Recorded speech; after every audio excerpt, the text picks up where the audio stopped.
사랑하는 성도 여러분, 인생은 기다림으로 가득 차 있습니다. 아이를 기다리는 부모, 치유를 기다리는 환자, 그리고 봄과 가을을 기다리는 농부.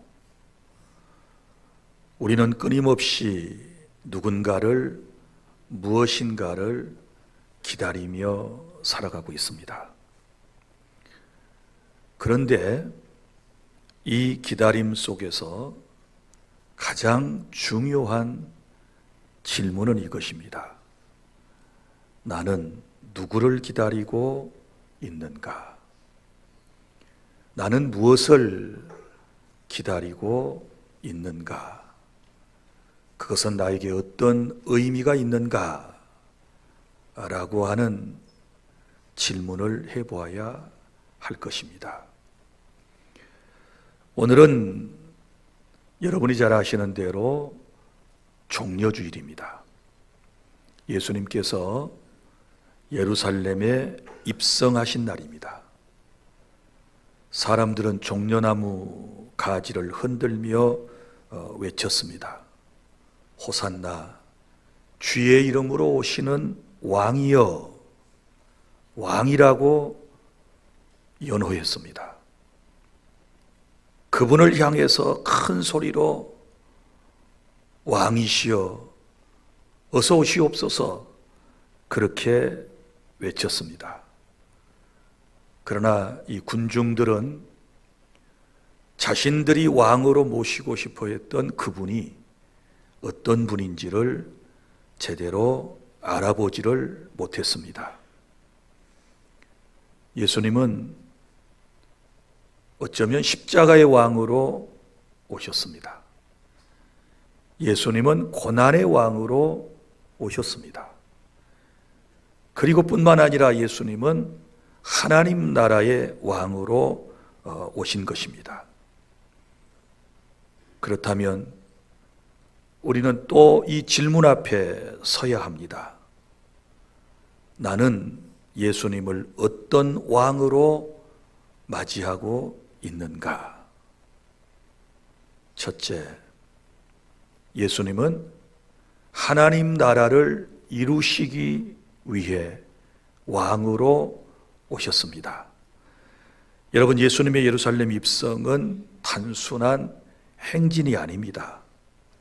그분은 왕으로 오신 것입니다. 그러나 그 왕은 세상 사람들이 생각하는 그런 왕들과는 달랐습니다. 대부분의 왕들은 나라를 세울 때 힘으로 세웁니다. 군사력으로 세웁니다. 그러나 우리 예수님께서는 십자가로 하나님의 나라를 세우기 위해서 이 땅에 오셨습니다. 사랑하는 성도 여러분, 하나님의 나라는 어디서 시작이 됩니까? 하나님의 나라는 건물에서 시작되지 않습니다. 어떤 정권의 변화로 시작되지 않습니다. 하나님의 나라라고 하는 것은 죄사함을 받은 한 사람 한 사람의 마음에서부터 시작된다는 사실을 믿으시기를 바랍니다. 오늘 예수님께서 나귀를 타고 예루살렘에 입성하실 때 사람들이 환호했다고 했지 않았습니까? 그런데 그들이 환호한 목적은 어디 있습니까? 그들은 예수님이 진실로 로마를 무너뜨릴 소위 정치적인 왕국을 세우는 왕으로 그들은 환영을 한 것입니다. 그러나 예수님은 하나님 아버지의 뜻을 따라서 죄인을 살리기 위한 영적인 나라를 세우기 위하여 이 세상에 오심을 믿으시기를 바랍니다. 눈에 보이지 않는 하나님께서 통치하시는 그런 나라, 그런 왕국을 세우기 위해서 오늘 예수님께서 나귀를 타고 예루살렘에 입성하셨습니다. 사랑하는 성도 여러분, 이 하나님의 나라는 지금도 우리 안에서 역사가 시작되고 있습니다. 예수님이 나의 왕이 되실 때 하나님의 나라는 가정에, 교회에, 이 사회에 임하게 된다라고 하는 사실을 믿으시기를 바랍니다. 그래서 오늘 종료주일 아침에 우리가 분명히 알아야 할 것은 하나님 나라 왕으로 하나님 나라를 세우시기 위해서 예수님께서 오신 주일이다. 그 다음에 둘째, 종료주일에 예루살렘 성의 입성은 이번 주 금요일 십자가를 향한 길이었습니다. 여러분, 예수님은 삭개오를 여리고서 만나고 난 이후에 베다니를 지나서 감람산을 넘으셨습니다. 그리고 그곳에서 나귀 새끼를 타고 예루살렘으로 입성하신 것입니다. 감람산은 예루살렘보다 약 90m 정도 높은 곳에 있습니다. 나귀를 타고 예루살렘 성에 입성하시면서 그 성의 모습을 주님은 보셨을 겁니다. 그리고 내가 저 예루살렘에 들어가서 어떠한 고통을 받고 십자가에서 처참하게 피를 쏟고 죽으실 것을 주님은 그려보시면서 지금 나귀를 타고 예루살렘으로 들어오셨던 것입니다. 그런데 여러분, 예수님께서 나귀 새끼를 타신 것은 우연한 일이 아니셨습니다. 구약에 보면 스가랴라고 하는 선지자가 있는데요, 그 선지자가 예언을 했습니다. 시온에 따라 두려워하지 말라. 보라, 너의 왕이 나귀 새끼를 타고 오실 것이다. 이렇게 말씀했어요. 거기도 너희 왕이, 예수님을 왕이라고 그랬습니다. 나귀 새끼를 타고 오신다. 이것은 구약의 예언의 성취인 줄로 믿으시기를 바랍니다. 구약에서 선지자를 통하여 주님이 약속하신 것들, 예언한 것들은 모두가 다 신약에서 이루어졌고 또 이루어지고 있다는 사실을 여러분이 기억하시기를 바랍니다. 예수님은 이제 예루살렘에 오신 목적이 분명합니다. 지금 죽기 위해서 그 성으로 들어가시는 것입니다. 자발적으로, 그리고 조용히, 그리고 담담하게 예수님은 지금 예루살렘으로 들어가시는 것입니다. 죽으러 들어간다고 그러셨습니다. 그런데 여러분, 이런 주님의 마음을 그 어떤 사람도 헤아려 주지를 못하는 거예요. 예수님의 제자들도 지금 이 주님의 마음을 전혀 알지 못하는 것입니다. 그리고 호산나 호산나 하고 환호성을 질러대고 자기의 겉옷을 벗어서 예수님의 타고 가시는 나귀의 등에 덮고 예수님이 그 위에 앉게 하시고, 또 겉옷을 벗어서 주님이 나귀 타고 가시는 길에 펼쳐드렸던 그러한 군중들조차도 지금 주님의 마음을 전혀 알지 못하고 있다. 환호를 받으시지만 우리 주님의 마음 어떠하셨을까? 여러분은 어떻게 생각하십니까? 여러분은 어떤 어려움에 지금 직면해 있고 점점 더 어려움 속으로 빨려 들어가고 있는데, 누군가가 그러한 내 사정을 알지 못하고 막 나를 환영하고 나를 높이고 내게 친절을 베풀 때, 그때 여러분의 마음은 어떠시겠습니까? 사랑하는 여러분, 예루살렘 입성은 금요일에 십자가를 향한 길이었다. 바로 오늘 종려주일 우리가 이 깊은 주님의 마음을 조금이라도 이해하고 왜 그러셨을까? 왜 그렇게 십자가를 반드시 꼭 지셔야만 하셨을까? 라고 하는 이 문제에 대하여 우리가 지혜로운 답을 얻어야 될 줄로 믿습니다. 그래서 셋째는 예수님은 왜 예루살렘에 입성하셔서 십자가에서 죽으셔야 했는가? 예수님께서 죽으셔야 했던 이유, 우리는 그 답을 잘 알고 있습니다. 우리를 구원하기 위해서 예수님께서 십자가에서 피를 쏟고 죽으셨다. 너무 잘 알아요. 그러나 여러분, 우리는 이것을 우리의 마음속에 깊이 믿음으로 이 사실을 받아들이는 것이 중요한 것이지요. 자, 주님이 죽으신 이유는 단 하나뿐입니다. 그것은 바로 인간의 죄 때문입니다. 우리의 죄 때문에 예수님께서 십자가에서 피를 쏟고 죽으셨다.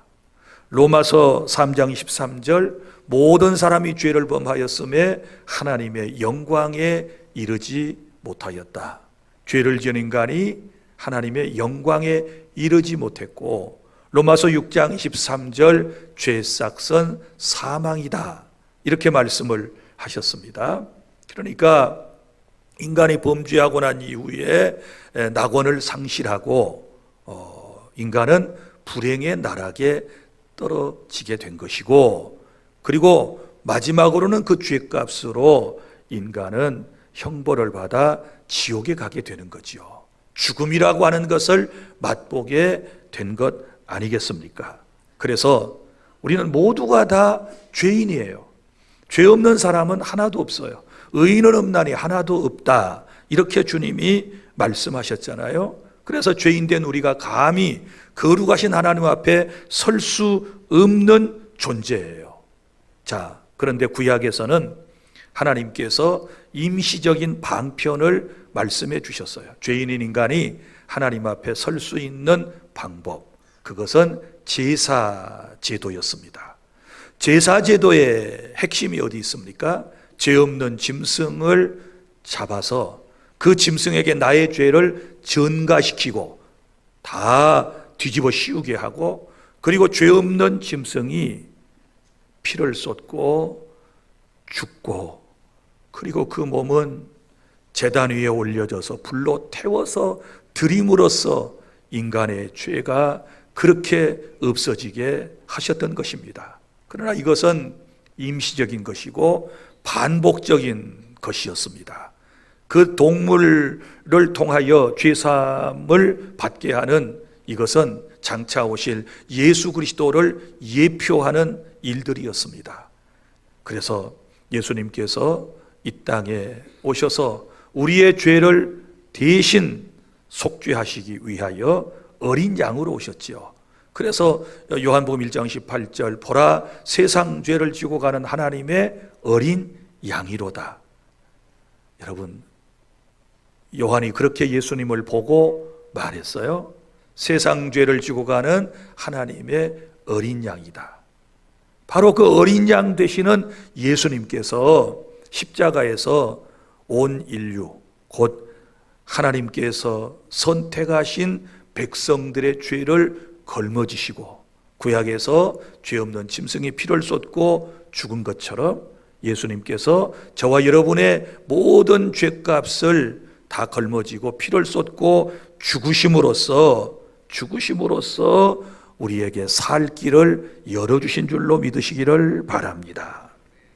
그래서 이사야 53장 5절에 보면 그가 찔림은 우리의 허물 때문이요 그가 상함은 우리의 죄악 때문이라, 이렇게 말씀을 하셨는데, 예수님은 우리 대신 찔리셨고 우리를 대신해서 고통을 받으셨다는 사실을 믿으시기를 바랍니다. 어디에서요? 십자가에서. 그 십자가는 이제 두 개가 만나는 놀라운 자리를 말해요.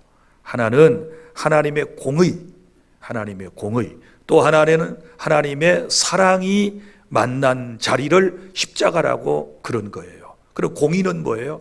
우리가 하나님을 공의롭다, 공의로우시다 라고 할 때는 하나님이 말씀하신 법령은 변개함이 없어요. 그러니까 죄의 싹선 사망, 그래서 그 죄값으로 인간이 다 죽잖아요. 죄를 지었지 고통을 받아야 돼. 이거는 변함이 없어요. 그렇지 않습니까? 이걸 하나님의 공의로우심이라고 그래요. 공의로우신 하나님, 법대로 모든 것을 정확하게 진행해 나가시는 하나님. 그래서 인간의 죄값을 반드시 치러야 하는 것은 이건 공의예요. 공의. 그러면 내가 죽어야 할 죄인이잖아요. 내가 죽어야 할 죄인이에요. 이건 변개가 안 돼요. 그런데 예수님께서 나의 죄를 대신 다 걸머지시고 대신 죽으심으로써 우리의 죄를 용서하셨다. 이걸 대속적 죽음이다. 이렇게 말해요. 그러니까 십자가는 바로 이런 공의를 이루시기 위해서 반드시 십자가의 죽음은 필요한 것이었다라고 하는 것이고, 그 다음에 또 하나는 사랑이에요. 사랑. 하나님을 공의의 하나님, 사랑의 하나님 이렇게 말씀을 하시는데, 우리 사랑의 하나님께서는 저와 여러분을 사랑하셔서 독생자 예수 그리스도를 이 땅에 보내셨고, 그 예수님은 우리를 사랑하셔서 십자가에서 피를 쏟고 죽으셨다. 이 사실을 믿습니까? 만약에 이 하나님의 사랑, 이것이 없었다면 우리는 여전히 죽음 가운데 있었을 것입니다. 그런데 예수님은 우리를 사랑하셔서 십자가에서 피를 쏟고 죽으셨다.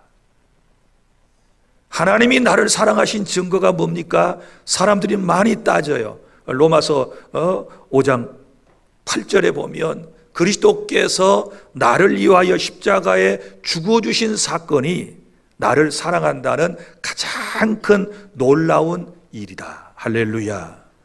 이보다 더 큰 은총이 어디에 있겠습니까?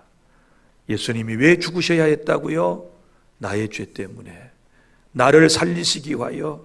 어디에서요? 십자가에서. 그래서 십자가는 천국 문을 여는 열쇠가 되는 겁니다. 천국 문을 여는 그 열쇠를 우리에게 주시기 위해서 하나님의 공의와 하나님의 사랑이 만나는 그 십자가를 우리에게 주신 거예요. 그래서 십자가를 이해하고 십자가를 믿는 사람들에게는 누구에게든지 구원의 은총이 주어져서 천국의 문이 활짝 열려지는 그런 은혜가 있게 된다는 사실을 믿으시기를 바랍니다. 넷째, 그런데 사람들은 다른 왕을 원했습니다. 다른 왕을 원했다. 자, 처음에 사람들이 예수님을 향하여 호산나 이스라엘의 왕이여 큰 소리로 외쳐댔습니다. 그들의 손에는 종려나무 가지가 들려 있었습니다. 그들의 입에는 노래가 담겨져 있었습니다. 그들은 모두가 예수님을 통한 기대감으로 충만해 있었습니다. 그러나 안타까운 것은 그들의 마음속에 십자가는 없었습니다. 십자가는 전혀 이해하지를 못했던 것입니다. 여러분, 이것이 인간의 본래의 저는 모습, 타락된 우리들의 마음 상태라고 생각을 합니다. 오늘 여러분들이 찬양을 하고 우리 함께 회중 찬양을 하고 우리가 하나님을 지금 예배하는데 하나님께 정말 뭔가를 여러분들이 이제 영광을 돌려드려야 된다라고 말하는데 정작 오늘 저와 여러분들이 바라는 것은 무엇입니까? 십자가를 마음에 이해하고 있습니까? 그렇지 못해요. 우리 각각 마음속에 주님을 예배하면서도 찬양하면서도 기도하면서도 자기가 바라는 바 있어요. 그죠? 이스라엘 사람들은 종려나무 가지를 꺾어들고 입술로 노래하면서 바라는 바는, 다시 말씀드리지만 그들은 정치적 해방을 원했어요.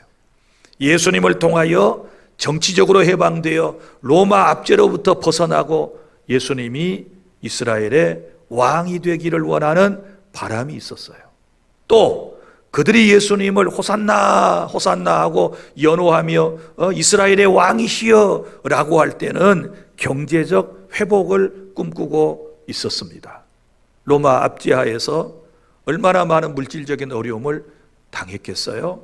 오죽했으면 예수님께서 보리떡 5개, 물고기 2마리, 그리고 또 7병 2여, 물고기 7마리, 떡 2개를 가지고 12바구니를 5,000명을 먹이고 4,000명을 먹이고 12바구니를 남게 하고 하는 이런 기적들을 행하셨겠어요.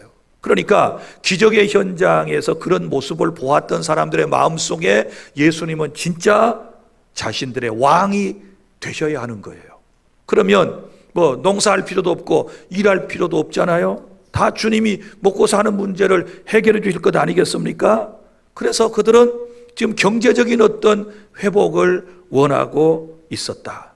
또 이스라엘 민족적 회복, 그러니까 이스라엘이 정말 민족적인 영광이 있기를 그들은 간절히 원했던 거죠. 그동안 너무나도 오랜 세월 동안 이스라엘 사람들은요, 우상을 섬긴 죄 때문에 정말 압제받는 삶을 살아왔어요.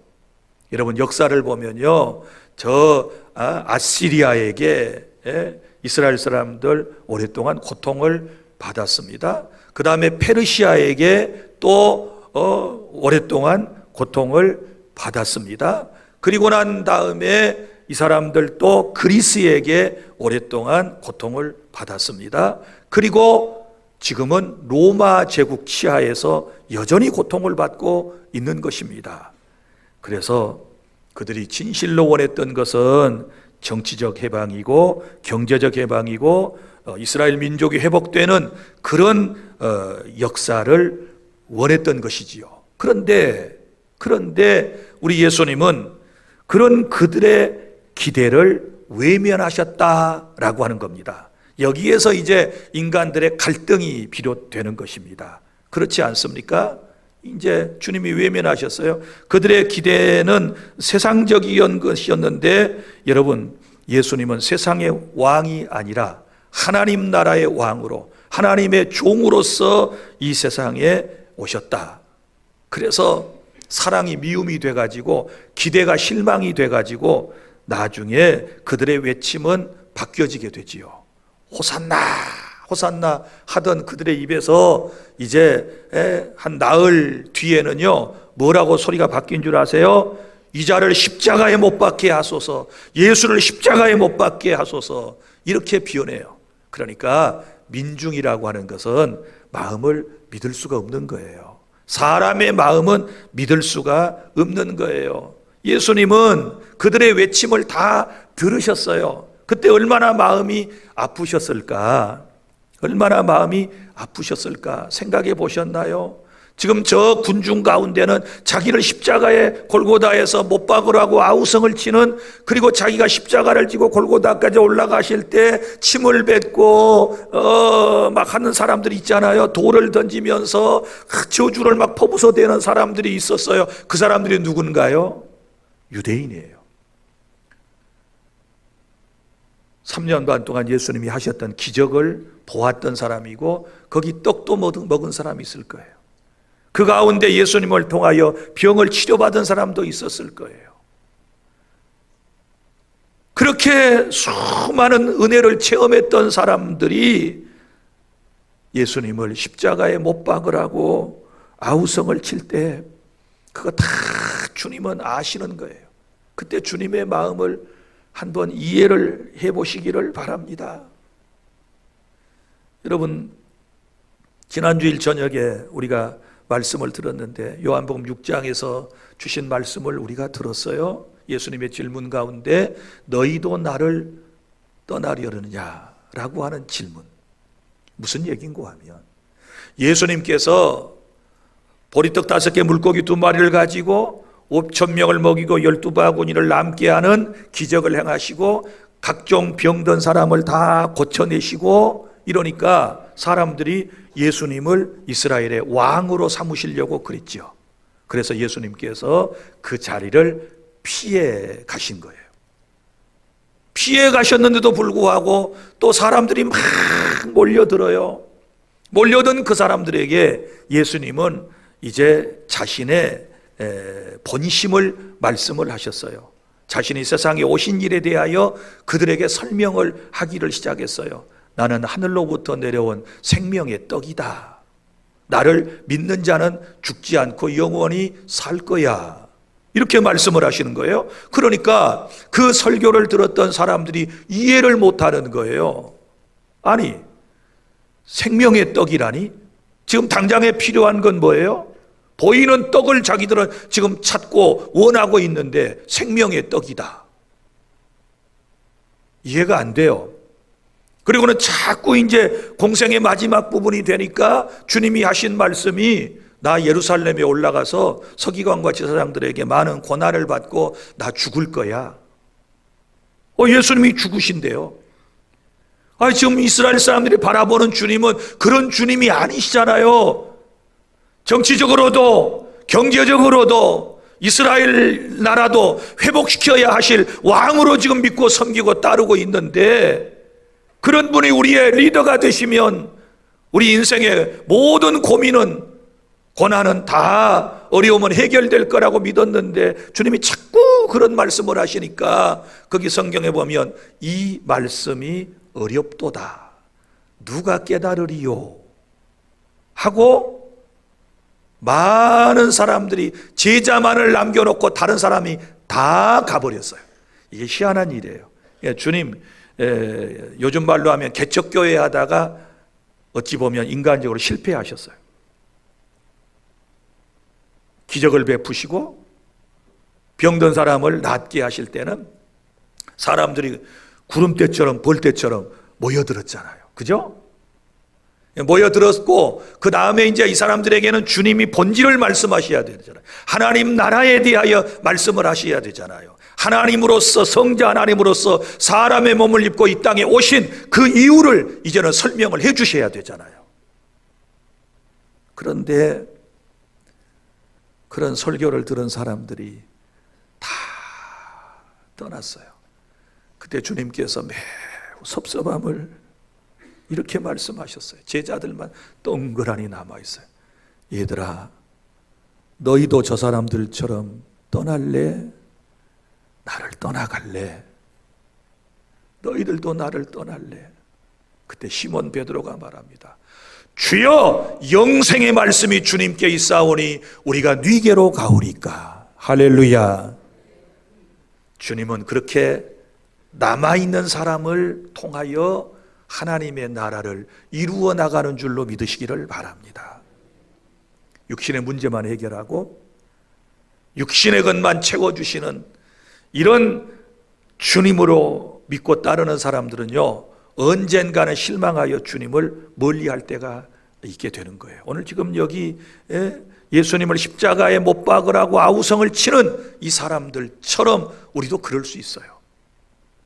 여러분, 며칠이나 지났다고 주일에 호산나 호산나 환영을 했던 무리들이 목요일 저녁부터 술렁거리기를 시작하더니 금요일 오전 9시에 예수님께서 십자가에 못 박히시는 그날 그 순간까지 계속해서 사람들이 예수를 십자가에 못 박게 하소서, 예수를 십자가에 못 박으소서, 돌 던지고 침을 뱉고, 이런 기록들이 복음서에 다 나와요.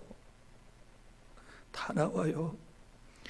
이게 주님의 모습이에요.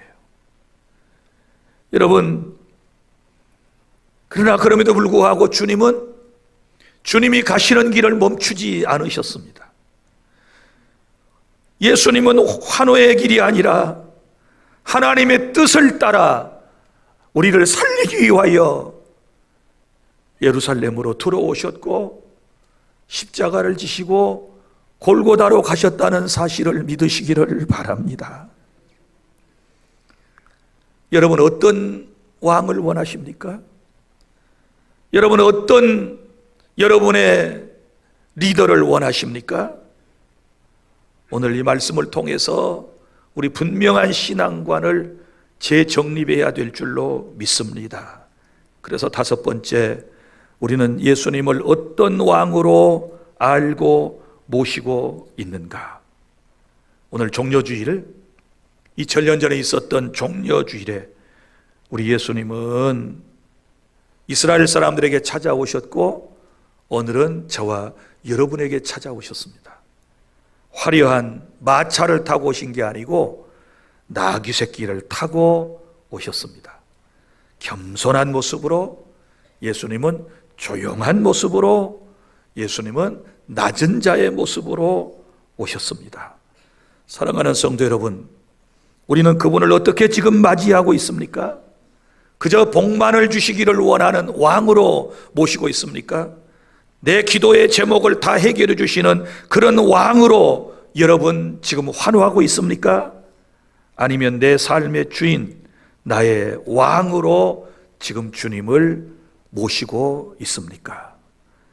예수님께서 나귀를 타고 들어오시면서 제자들에게 말씀을 하시지요. 나귀를 타고 이제 오셔야 되니까 제자들을 벳박이라고 하는 곳에 보내세요. 그리고 거기 어디에 가면 나귀 새끼가 매어 있을 거야. 그 나귀 새끼를 끌고 오너라. 제자들이 아니 남의 나귀를 어떻게 끌고 옵니까? 예수님께서 말씀하셨어요. 주께서 쓰시겠다고 하여라. 그러면 그 주인이 나귀를 내어줄 것이다. 이렇게 말씀을 하셨고 제자들이 그 말씀을 믿고 나귀가 있는 집으로 갔어요. 그리고 왜 남의 나귀를 가져가시오? 그러니까 주께서 쓰시겠다고 그럽니다. 그러니까 주님이 말씀하시던 대로 나귀를 순순히 다 내주었어요. 그래서 주님은 그 나귀를 타고 예루살렘에 입성하셨다. 여러분, 예수님은 왕으로 오셨어요. 하나님 나라 왕으로, 우리의 왕으로 오신 그분께서 하나님 나라 확장을 위하여 무언가 쓰시겠다라고 하면 우리 어떻게 반응해야 될까요? 주께서 쓰시겠다라고 말했을 때 여기 나귀의 주인들 그랬잖아요. 이 나귀의 주인들이 그렇게 하십시오 하고 기꺼이 내어드린 것처럼 저와 여러분도 마찬가지입니다. 하나님 나라를 위하여 내가 너의 시간을 쓰겠다. 내가 너의 물질을 사용하고 싶어. 너의 자녀와 너의 건강을 주께서 쓰시겠다. 이렇게 말씀을 하시면 우리는 기꺼이 드릴 준비가 되어 있어야 될 줄로 믿습니다. 왜냐하면 우리는 내 것이 아니기 때문에 그래요. 그렇지 않습니까? 다 주님의 것이에요. 주님께서 핏값을 주고 우리를 사셨다는 사실을 기억하시기를 바랍니다. 그래서 예수님은 우리의 일부가 아니라 전체의 주인이 되기를 원하신다. 그래서 우리는 그분 앞에 무릎 꿇고 이런 고백이 필요한 거예요. 주님, 나의 왕이 되셔서 내 삶을 다스려 주십시오. 믿습니까? 하나님 나라 왕이 내 삶에 들어오시면 하나님 나라가 내게 이루어진 거예요. 할렐루야. 하나님 나라는 부족함이 없어요. 하나님 나라는 모든 것이 행복이에요. 할렐루야. 그러니까 왕을 먼저 모셔드려요. 하나님 나라 왕으로 오신 이 예수 그리스도를 내 마음에 모셔드리게 되었을 때 그분이 내 안에서 나를 나를 다스리셔 나가시게 될 때 우리는 하나님 나라 백성다운 삶을 살아갈 수 있고 또 왕이신 그분께서는 사랑과 능력이시니 사랑으로 우리를 항상 감싸주시고 그분의 능력으로 우리를 지켜주시고 우리를 보호하시고 또 천국까지 인도하시고 천국에서도 영원히 그분과 함께 살게 해주실 줄로 믿으시기를 바랍니다. 사랑하는 여러분, 내일부터 고난주간이 시작됩니다. 고난을 지나야 부활의 아침이 오는 것입니다. 이제 내일부터 우리가 고난주간을 묵상하면서 토요일까지 지내야 되는데 예수님이 걸으신 그 길을 우리도 따라야 할 줄로 믿습니다. 기도로, 말씀으로, 자기의 길을 돌아보며 주님의 그 길에 우리도 우리의 마음이 동참해야 될 줄 믿습니다. 우리 예수님은 고난을 피하지 않으셨습니다. 십자가를 피하지 않으셨습니다. 우리도 삶의 십자가를 외면하지 말고 주님의 고난에 동참하고자 하는 그런 한 주간이 될 수 있기를 바랍니다. 그리고 기억하십시오. 고난 끝에는 부활이 기다리고 있습니다. 할렐루야. 어두움 끝에는 새벽이 오는 것입니다. 죽음의 자리에 생명이 피어나게 될 줄로 믿습니다. 주의 이름으로 오시는 왕, 아니 이미 우리에게 오신 이 왕을 오늘 저와 여러분의 마음속에 모셔드려야 될 줄로 믿습니다. 진정한 왕으로 맞이하는 주일이 바로 오늘 종려주일인 줄로 믿습니다. 이스라엘 사람들처럼 예수님 속도 모르고 아무것도 모르고 소리만 지르고 그렇게 예배하고 그렇게 찬송하고 할 일이 아니고 주님이 어떤 분이신지를 바로 알고 이해하고 주님을 찬송하고 주님께 기도하고 주님을 예배하고 주님을 섬겨나갈 때 우리에게 부활의 아름다운 새날이 찾아오게 될 줄 믿습니다. 기도하겠습니다.